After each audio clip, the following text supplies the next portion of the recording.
My daughter's voice cracked the silence like a warning shot. "Daddy, we need to leave, now!" Her tiny fingers clutched my shirt, trembling. I blinked awake, still half in the darkness of sleep, half in the last memory of my wife shutting the door behind her with a rehearsed smile, claiming she'd be gone for 2 days tops. "What's going on, sweetheart?" She swallowed hard. "Mommy changed the locks yesterday. She said we'd be orphans by morning." The words shouldn't have made sense, but they did.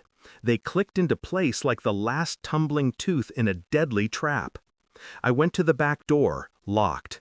The front, locked. All windows, latched from the outside. Then I smelled it. Gas. A slow, deliberate leak whispering from the kitchen line. And right then, the doorbell rang. I met Alina 8 years ago. She was the kind of woman who smiled with her whole face, big, bright, and innocent enough to silence every instinct in me that usually warned against people who shine too brightly. She said she loved my discipline. I said I loved her chaos. Maybe that was the first mistake, believing love needed contrast to survive. We built a home, a daughter, a life. She made promises with warm hands and colder eyes I was too blind to interpret. I thought her unpredictability was charm. Turns out it was ambition, and I was just the structure she wanted to climb until she learned she could build her own. It began small. Her phone always face down, late-night work calls, trips to her sister's house that didn't add up. I didn't react. I observed. The breaking point came 3 weeks ago, when my daughter whispered from the back seat, almost casually, "Mommy says you're leaving soon. She said she'll make sure." Leaving? I had no intention of leaving. That was the first crack. The second came when I checked our joint account. 200,000 gone, transferred in increments, clean, surgical. The third was a message on her tablet she'd forgotten to log out of. "Once he's out of the picture, everything is ours.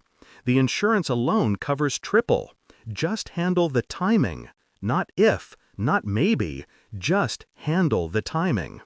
That was the moment my love didn't die. It calcified.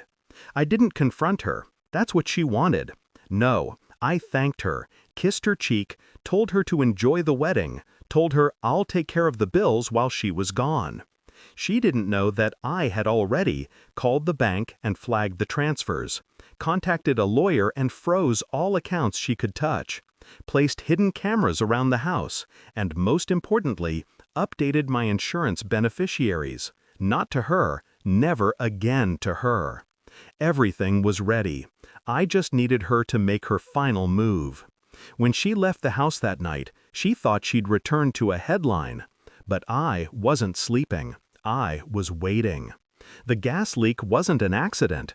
It was wired to a crude trigger behind the main door, something she could activate with a single ring of the doorbell. That early morning ring wasn't a visitor. It was her, testing the trigger. She expected flames. Instead, she heard my voice through the doorbell camera, the one she forgot I installed. "Alina," I said calmly, "step away from the door." There was a sharp inhale on the other end, then silence. I opened the side vent I had unlocked earlier and carried my daughter out into the yard. We stood far enough to watch the front porch camera, her frozen figure realizing her plan failed. Police lights turned the corner before she could run.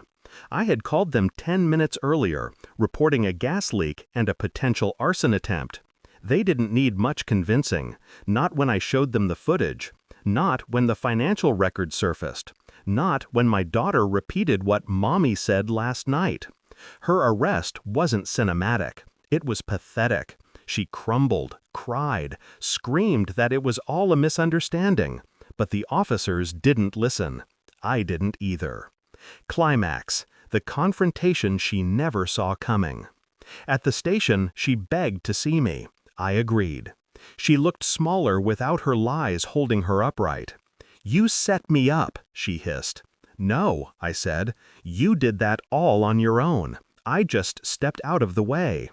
Her face twisted, rage, confusion, fear blending into one ugly truth. She underestimated me. "You loved me," she whispered. "I did," I replied. "And that's why you thought I'd stay blind." She broke then, completely. I walked out before she could gather herself. Resolution: what freedom feels like. Our home is quiet now.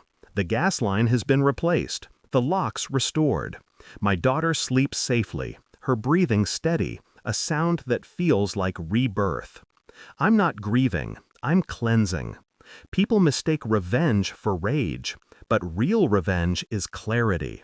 A moment where the world finally aligns with the truth you refused to see. Alina tried to make us orphans. Instead, she made us free. And when I close my eyes at